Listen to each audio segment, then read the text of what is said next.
All right, so this is a emergency update. This is going to be a bit of a hot take, but I've had some time to look over things, and it's a fluid situation, so we just got to take everything right now with a grain of salt.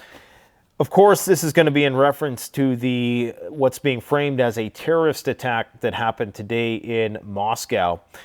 Over 100 dead, I do believe. A building was burned down. This was a professional operation. As far as we can tell, it was perpetrated by 5 very experienced operators in military fatigues.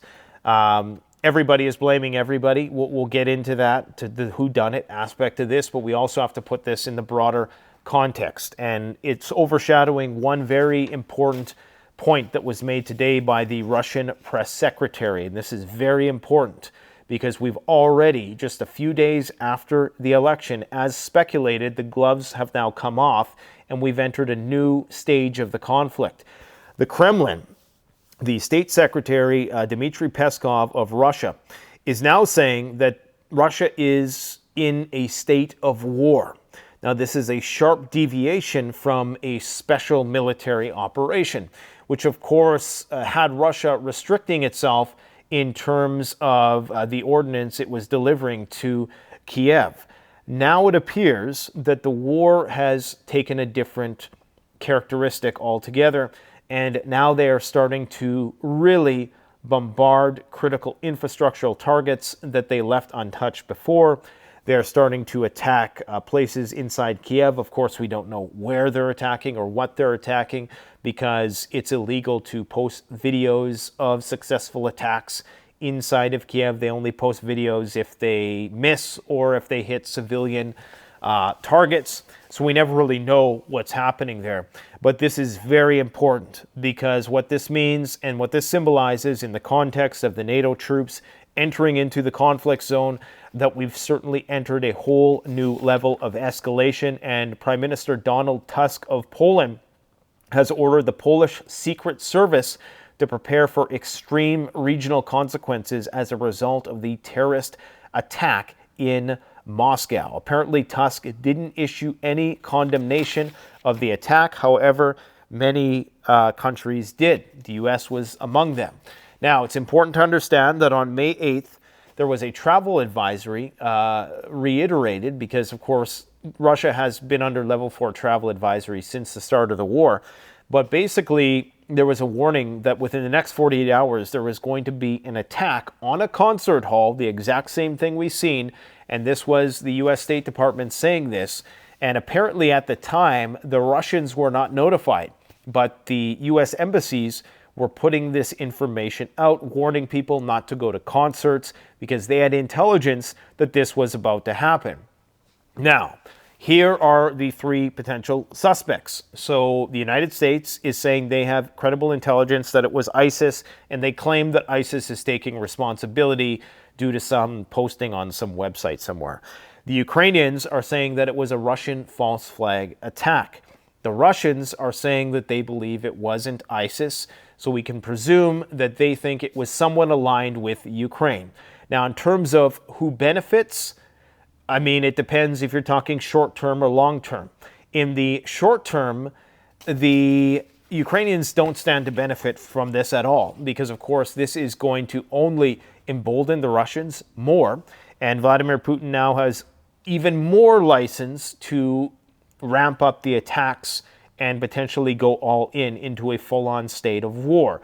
Now, the fact that this happened right after, like at the time that it did, that's very suspicious that it happened at the time that it did. I don't know the schedule of this concert hall where it took place, if it's like a place where there's frequently concerts or this was premeditated in advance. But the fact that this fell just hours after the dam was hit, just an hour, literally an hour after the state secretary of the Kremlin said that this is now a state of war, is very suspicious. In the short term, doesn't benefit Ukraine at all. However, remember how I've been talking about they need to provoke the Russians into doing something reactionary? Well, if the Russians now do ramp up their attacks and declare all-out war in Ukraine, then of course Ukraine has grounds to bring that to the international community and say, and hope they forget about this attack, and then say, because of course now the US government has framed it as it's ISIS, it wasn't Ukraine, right? So at the same time, maybe the Russian intelligence knows that no, it wasn't ISIS, it was in fact Ukrainian elements, or whether it was ISIS or Ukraine, some people think they're all puppeteered by the same centralized intelligence force, we'll just call it like that. And I'm not saying that, I don't know. I really don't know, guys. It's open to speculation. Everybody's going to come hard with it was this, it was that. At this point in time, you got to take all explanations with a grain of salt. However, I will say that it does benefit Ukraine in the long term, because if they can provoke a Russian over-response and a disproportional response from the Russians that will perhaps win Ukraine's sympathy on the global stage, then that would be a success. Okay, it would be very similar to what Hamas was able to accomplish in Israel, in basically baiting Israel into doing a disproportional response and killing and maiming tens of thousands of civilians. And that, of course, brought global condemnation of those acts, and it's now made Israel a pariah state. And the same could be true for Russia, but this is depending on how Russia is going to react. Russia has shown incredible amounts of strategic resolve and forbearance in their administration of their retaliatory acts. Typically they wait, and typically they make sure it's very measured and it doesn't go outside the boundaries of what could potentially trigger a broader war in the region with NATO. So those are the three potential motives here. Again, we'll just have to wait and see. I guess we'll wait and see what comes after this, okay? Because if the Russians start to then ramp, the only motivation I could see for Russia doing some sort of false flag or letting something like this happen is that indeed it would give Vladimir Putin all the justification he needed to go in there and finish the job and go after the decision makers in Kiev. But now, of course, you have the element of NATO troops in Ukraine. According to the rather fringe and alternative geopolitical analyst Pepe Escobar, because of course, right now he's clearly has a bias towards the Russian point of view. I believe he was recently inside of what the Ukrainians view as the occupied territories, as what Russia views as the annexed territories. So you got to take what he says with a grain of salt, but I think there's enough evidence now to suggest that this is very plausible. He is saying that there are regular troops from France, Germany, and Poland who've all arrived by rail and air to Cherkasy, south of Kiev. Not sure how they would have arrived by air. That'd be risky. No numbers have been leaked. Apparently they are being housed in schools. Now this guy has a dark sense of humor sometimes, but I'm thinking he's being quite serious here, and I don't think this is far off the mark. I think there is a very high possibility that NATO is already there, and that this is why Russia is now ramping things up in such a massive way. Of course, as I outlined yesterday, the French are going to be a priority target inside Ukraine. However, Russia has not called it a red line. So this means that NATO is not going to be targeted as a result of this, which only raises the stakes. Because what this does is it now invites NATO in to the right bank, to the eastern or western part of Ukraine. And of course, with them will come air support, will come no-fly zones that will create a potential clash with Russia, especially when the F-16s enter the fray.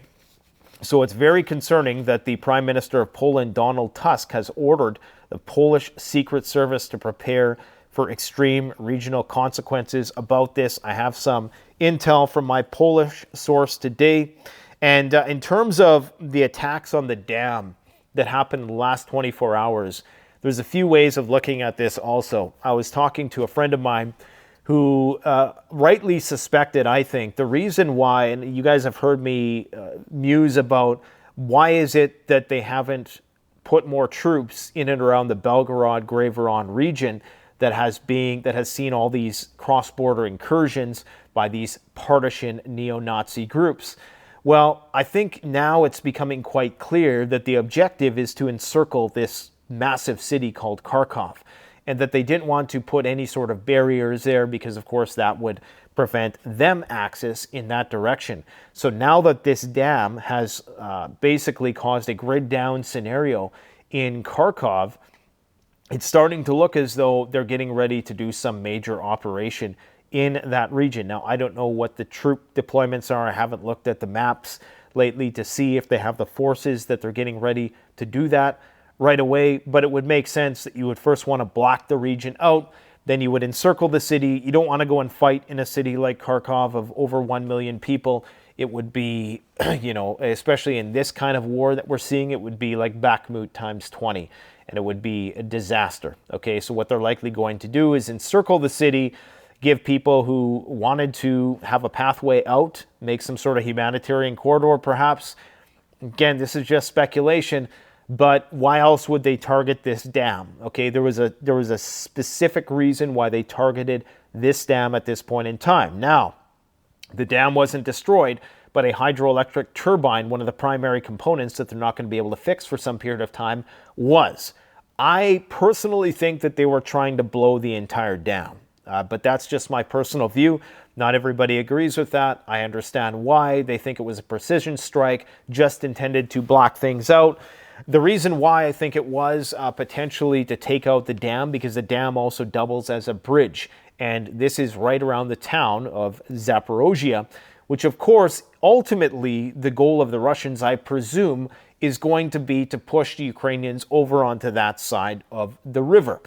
This, of course, is not where they're going to stop necessarily, but as a barrier, a natural barrier, for the meantime, the same strategy as an extension of what they did in Kherson to prevent Ukraine from resupplying over that bridge. Now, the only reason why they might not want to do this yet is because, of course, you don't want to blow up the enemy bridges because you want to give them a way to retreat. Also, you might want to use those bridges at some point in time.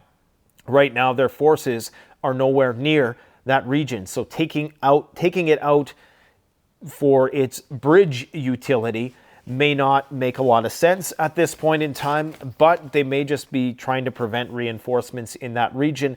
And I don't know, with the weapons they have, if they could be so calculated to ensure that they didn't blow the entire dam. Now, obviously, they wouldn't blow the entire dam, but with a dam like that, if you make a fracture in the foundation, if you compromise any little part of it, it's pretty much useless, right? You have to rebuild it all from scratch, as I would presume, because it's you make one gap and then the water is going to start rushing through, and then you're not going to be able to stop it, I presume. So that's one way of viewing that. Of course, there was attacks all throughout Ukraine, and I think we're only going to see more. The U.S. has issued a word of caution to Ukraine about targeting oil refineries, not because they don't want to start nuclear war, but because they want to keep the price of oil down. They are concerned that the price of oil is going up too fast. Remember, if oil prices continue to go high, this is one of the primary determinants of inflation. Inflation will remain high. That means that interest rates will have to remain high. That will mean that debt levels will have to remain high, and that is going to put the US dollar in jeopardy around the world. So they're thinking about the economic strategy in the long term, but they don't really care too much about the nuclear strategy. They don't seem to really think or be concerned that this is going to escalate to the nuclear level just yet. But there are some political pundits, one Ben Hodges, who of course is very pro-Ukraine, former general, and he's actually saying, no, we need to encourage Ukraine to continue these attacks on oil refineries, regardless of what the consequences are for global oil prices. Either way, the price of oil is going to continue to skyrocket. I think the U.S. is just trying to contain it as much as possible. In the meantime, again, we must remind people that on March 8th, the U.S. Embassy in Russia warned people to avoid large gatherings. Now, as far as I know, at this time, they did not alert the Russian authorities of this. So they were just warning their own people. Now, if you were wanting to absolve yourself of responsibility for something that you knew was coming, and then immediately they come out and they say it was ISIS and ISIS takes accountability for it, I can totally understand why the Russians aren't buying that. Okay, so I think that there's a lot of evidence, just circumstantial, to suggest that this was indeed some other group at work that was not at all related to ISIS, okay? Could be Chechen related, Ukrainian adjacent, it's possible, but I guess, we're never really going to know, and that's the problem. Excuse me, in Russia, the Zarya plan has been introduced. The Ministry of Internal Affairs of Moscow and the Moscow region has introduced the Zarya plan. All personnel must arrive at work within an hour. So this is something that you would see, I think you've seen it last enacted when you had that Prigozhin thing going on, when they were concerned about potential, incursion into the capital. And so this is kind of like a civil defense practice that is executed. Speaking of which, apparently the U.S. Army has now published a retiree recall, the utilization of the Army recall program. This was last done, I believe, in 2020, and I believe it was briefly done in July of 2023 for an exercise. But on March 20th, the U.S. Army Publishing Directorate published ALACRAP. The title of the form is The Utilization of the Army Retiree Recall Program. Okay. The U.S. Army issued the utilization of the Army Retiree Recall Program. And it cites Executive Order 132223 under references. Executive Order is a Bush era. 13223 is a Bush era Executive Order from September 14th, 2001, ordering the ready reserve of the armed forces for active duty and delegating certain authorities to the Secretary of Defense and the Secretary of Transportation. Remember that the U.S. did activate the Civil Air Reserve just a couple months ago. So this kind of coincides with the fact that they are short in terms of manpower for either the delivery of supplies or other auxiliary responsibilities. What is a retiree recall? It's a recalled retiree is a retired soldier who is ordered to active duty from the retired reserve or the retired list under 10 U.S.C. 688A and serves in his retired status. What else is relevant here? It appears the last time this was done was in May 2020 when volunteers among 800,000 individual ready reserve and retired soldiers were sought to help with the COVID-19 pandemic. So that is what is going on in that respect. Things are ramping up massively. This is just crazy, crazy, crazy, crazy. The U.S. resolution on Gaza ceasefire has been rejected by China and Russia. That is a major slap in the face because, of course, the U.S. has vetoed every proposed ceasefire deal to date, and when they finally have one that they approve of, Russia and China say no. That tells you that Israel and the United States are desperate, and China and Russia know it. All of this stuff is interconnected, guys. Okay, so in terms of what's going on in Poland then, from our Polish source, the operational command of the branches of the Polish Armed Forces issued a communique that due to the massive activity of the Russian Air Force over Ukraine, Polish and NATO fighters had been scrambled into the air as well as ground-based air defense put on high alert. Of course, the risk here is that potentially in the flurry of missiles being fired in defense or even Russians on the offense, that NATO gets caught up in the crossfire, and of course that brings NATO into the conflict. 2 hours later, the alarm was called off. Commenting on the situation, the chief of the Presidential National Security Bureau stated that Poles will have to get used to hearing such communiques much more often. So not just maybe, but much more often. Today we're presented the basic points of the new law on civil defense, which will be voted on by the Polish Parliament in July. The decision level regarding matters of civil defense will be moved up from the commander of the National Fire Service to the Minister of Homeland Security. At a time of crisis, all uniformed services subordinate to the Minister of Homeland Security, including the National Police, the National Fire Service, and the Border Guard, as well as Volunteer Fire Service, will merge into a new single structure called the Civil Defense Corps, with the Minister of Homeland Security becoming its commander. So we're seeing this centralization of power, which you would likely see in the run-up to a conflict, right? The Governmental Center for Public Safety will be greatly enlarged. All citizens will undergo instruction on how to behave in crisis situations, and new construction legislation regarding protective facilities will include making it compulsory for newly built underground cellars and garages to be appropriately reinforced as bomb shelters, as well as existing shelters to be clearly marked as to their technical characteristics, i.e. for how many people and what they can withstand and for how long there are stored preps. So if you are in Poland, you need to be prepping more than anybody else that watches this channel, okay? Because the writing is clearly on the wall. So I'm going to go and check out what Vladimir Putin has to say, and I'll probably come back with more information and hopefully some novel insights. That's what I try to offer you guys on this channel, in addition to just aggregating the data. But I would encourage you to try to stock up while you can, because, you know, the day is coming, and not just stocking up, but you know, the time is, there's still time, I hope, to get our ducks in a row in terms of getting some property off grid. There doesn't even have to be a house on it. You know, there's places where you can find just property where you can set something up, whether it's a tiny home or just, you know, especially if you're living in a densely populated region in North America, definitely in Europe, getting some land that you can retreat to, I think, is priority at this point in time. And then, of course, loading it up with provisions. We have plenty of videos like that on the channel. I'm going to be making a new announcement possibly over the weekend with respect to how we're going to be bifurcating the information that we deliver, because I believe that the time has come to, and I hate to do this, it hurts me to do this, but I think the time has come for me to split the channels into a channel for daily updates and a channel for preparedness stuff, because I feel as though we've been kind of branded now as a daily update channel, and